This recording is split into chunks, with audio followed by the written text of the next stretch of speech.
How's it going, guys? Copy here. Today I wanted to go over how to go about either crafting some gear while spending a less amount of money, or how to go about basically finding good upgrades or good crafting bases for specific gear that can hopefully save you a ton of money as well. So for those of us that are playing the new Carino's Outlet of War on this Ring of Blades version, these priceless twisted branches are something that if you're buying these unidentified, fully with 200 plasticity and everything, with the full stuff, you're spending 6 to 700 FE or so on these. So if we set this plasticity back to 200, you'll see the price on these actually starts to go way back up. But there are ways to actually find some bases for much less. So if you see the base that I have here, where I actually just has a T0 additional damage applied to life, I was able to buy this twisted branch here with it didn't have any plasticity, but I was able to buy this base here with just the single mod on it for like 188 FE or something like that. That's what I paid for it. So in order to actually search for these, there is going to be a way that you want to go ahead and do it. And there are some specific things you want to put in here. So you're going to go ahead and remove the plasticity. You want to ensure the legendary aptitude is at 3. You do want it to be identified. And then you want to ensure that it's not corroded. And then the other thing is you want to go into here and you go to where it says random affixes. And you set this max to 3. So what you want out of this is you want people who have taken these twisted branches and they have basically pushed a mod to T0 using Ultimate Embers, and instead of hitting, you have two options that can happen when you do that. You can either lose one of your legendary aptitude in order to make the mod go to T0, or you can remove the second mod that's on the item. So these are basically going to be all ones that have exactly 3 mods on them, as you can see. And then you might be able to find yourself a very cheap entry into this in order to just basically craft the other 2 mods on there that you want, which most important that you need on there is +2 projectiles. And then after that, like if you can get projectile levels, things like that, those are going to be really good. It doesn't look like there's any of them actually right now, but you could still probably get one here for around the same price that you would pay for one that was completely unidentified. And then really get yourself, or get one that's brand new rather, with a positive like effect that is either T0 like this. Alternatively, you can do the same thing, where you just look for it to be a maximum of 4. If you actually search for these and you want to ensure that they are identified, you'll start to see some really inexpensive ones. Or if you look for ones that are already corroded, if you've already had like a certain base, you can search for corroded ones that already have some certain mods on there. Preferably though, you want it to not be corroded, and then you can actually go through here and you can find ones that basically people already rolled the plasticity on them. So if you are just trying to get your cheapest entry into getting a twisted branch, if you actually search through this, before again, I was able to find some again for like 150 FE when I was searching through these earlier, to where you can get yourself a base that you can craft on. In order to basically just people basically use all the plasticity, and then you can just craft on it yourself. You are going to have to search through this list probably quite a bit in order to get to those, but they are actually here. So if you actually price check them, you can find quite a bit of them to actually save yourself quite a bit of money. The other things, I guess, are some kind of good rule of thumbs when you are trying to go ahead and craft gear itself. So pretty much the good rule of thumb is if you are trying to roll for a specific mod and you want to be able to push that mod up to tier 1, if you look at the plasticity cost that you see here for pushing something to T2 and then T1 off of this, you basically need to have around 160 plasticity for whatever you're going for. If you are going to try to roll something, 160 plus in order to push like a T4 mod all the way to T1. So with this T4 int, for example, if we were to try to push this to T1, we'll have basically just enough to push this to T1, because we basically need to ensure that we have over 100, again here, to ensure that we have at least 1 in order to finish the push all the way to tier 1. So this is kind of what you're looking for in regards to actually self-crafting gear. So that's what you are kind of rolling for. So if you are rolling and you're trying to find a new base that you're looking for, just remember that you're only You only need to click this thing all the way down to, again, 150 or 160 FE, or 150 to 160 plasticity rather. And then at that point, if you don't hit one of the good mods that you already need, you can save your flame sand, because it's unlikely that you're actually going to get any upgrade from there. After that, you're basically rolling specifically for T2 mods of what you're looking for, which are going to be extremely low rates. So my recommendation is, again, on starting gear, you just basically push this mod to T1 and then craft the second mod of whatever you're going to try to do. So if you look at a lot of my gear, it's a lot of that, right? I pushed this to T1 and then I just crafted the other piece of gear on there. Same thing went through everything for basically almost all my gear. I pushed the one mod to T1 and then I just crafted the rest of the stuff pretty much on everything. That's the way that I went about crafting them. This one I did the same thing, pushed it to T1 and then crafted the stuff on there. This one I bought with the T0, so I was able to get ahead of things on that one. So the other thing is in regards to, we haven't gone over how to use the Aptitude inheritance. So the good thing about crafting items like this is you can actually do a combination of, once you have your bottom crafted mods, you'll basically be spam picking up other items that match the same legendary aptitude in order to hit good top corrosions.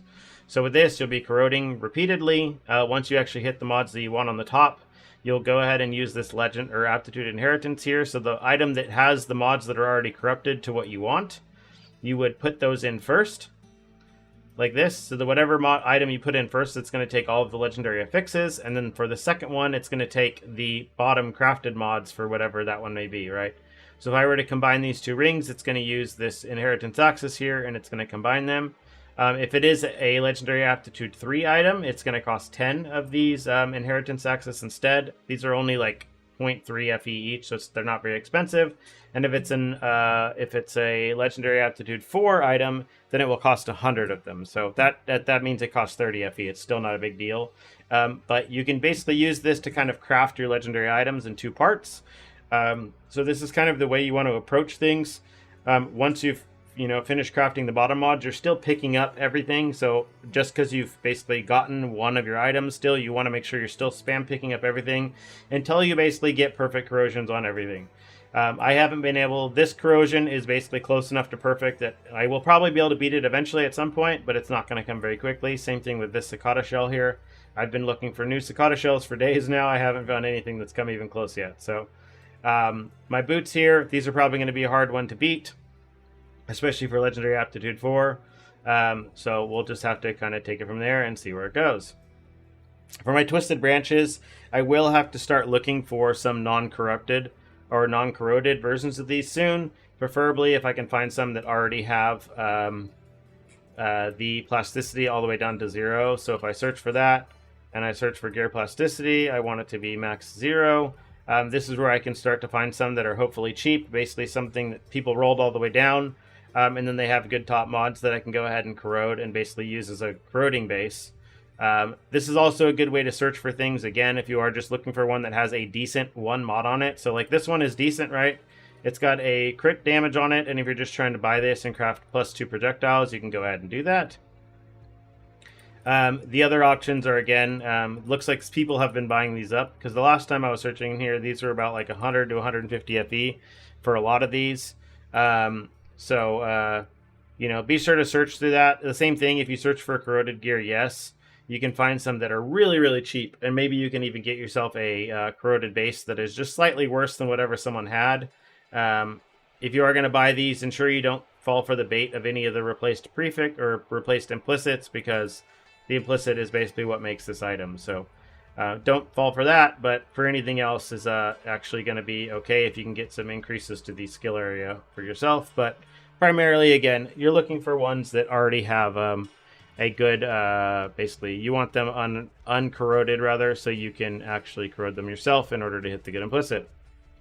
The last thing I guess to cover is for those that are getting to the point where they can't afford to buy priceless gear. I have gone over this once before, but say the last pair of gloves that I had, let's see if I still have them laying around, were these ones here. So Something you can do is if you specifically buy items that are item level 85 to 99, you can get away with buying gloves or buying items here that will be very, very cheap to upgrade.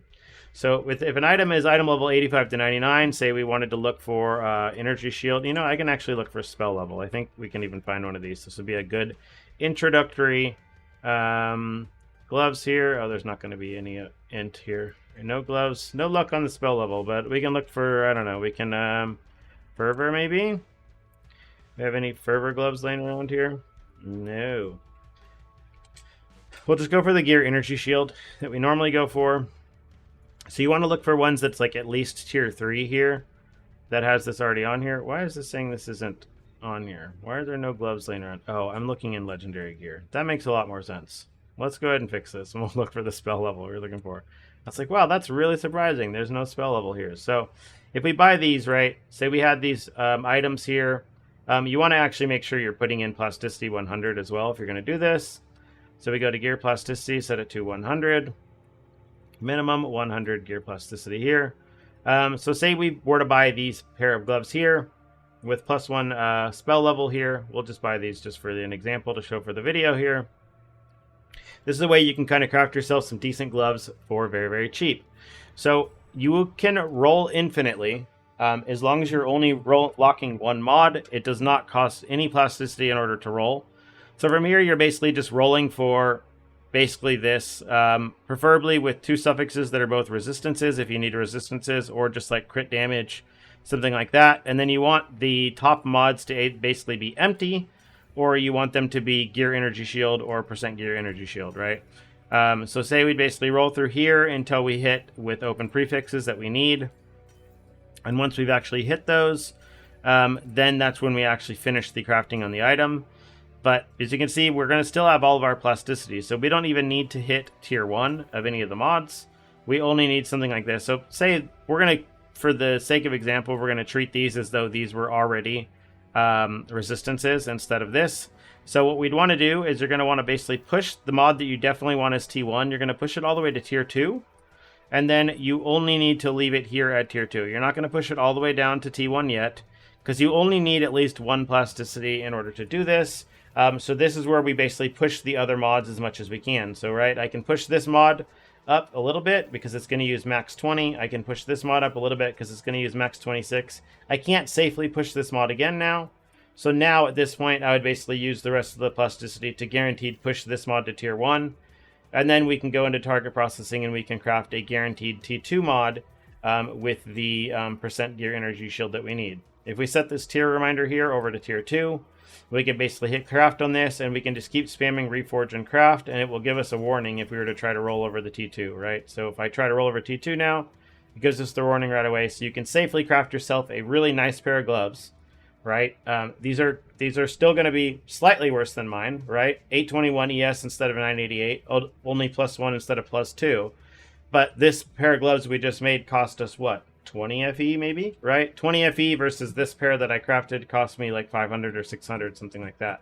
So you can see the price difference. If you're trying to get into something in an inexpensive way, you can do that by using item level 85 to 99, as you can see. In order to craft this energy shield, instead of this costing FE on every click, it's costing ground quartz, which again is basically free. So if you have any other questions about crafting items, leave them in the comments down below, and I'll be more than happy to answer them. And other than that, see you in the next one.